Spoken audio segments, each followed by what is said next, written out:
আজ তোমাদের দেখাবো আমরা একটা পাঙ্গাস মাছের বারবিকিউ কিভাবে বানালাম। প্রথমেই আমরা মাছটা খুব ভালোভাবে ধুয়ে নিলাম।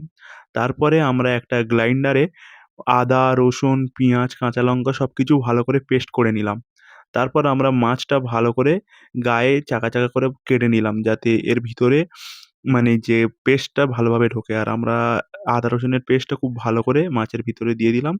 তারপরে আমরা বানিয়ে নিলাম একটা bonfire, আর এই bonfire এর ওপরে আজকের হবে আমাদের পাঙ্গাস মাছের বারবিকিউ। তো প্রথমেই bonfire টা ভালো করে জ্বললে তারপরে আমরা এর ওপরে দিয়ে দিলাম একটা জালি। আর তারপরে সেই জালির ওপরে দিয়ে দিলাম পাঙ্গাস মাছটা। গাইস দেখো কত সুন্দরভাবে জ্বলছে। আর কিছুক্ষণ পরেই তৈরি হয়ে গেল আমাদের ফিশ বারবিকিউ। তারপরে আমরা হালকা করে একটু ডেকোরেশন করে নিলাম। আর টেস্টের কথা তোমাদের কি বলবো, তোমরা না খেলে বুঝতেই পারবে না। জাস্ট অসাধারণ টেস্ট হয়েছিল। মানে একটা বারবিকিউ এতটা টেস্ট হতে পারে তোমরা না কোনোদিন করে খেলে বুঝতেই পারবে না। যাই হোক, ভিডিওটা ভালো লাগলে ভিডিওতে একটা লাইক দিয়ে চ্যানেলটা অবশ্যই সাবস্ক্রাইব করে নাও।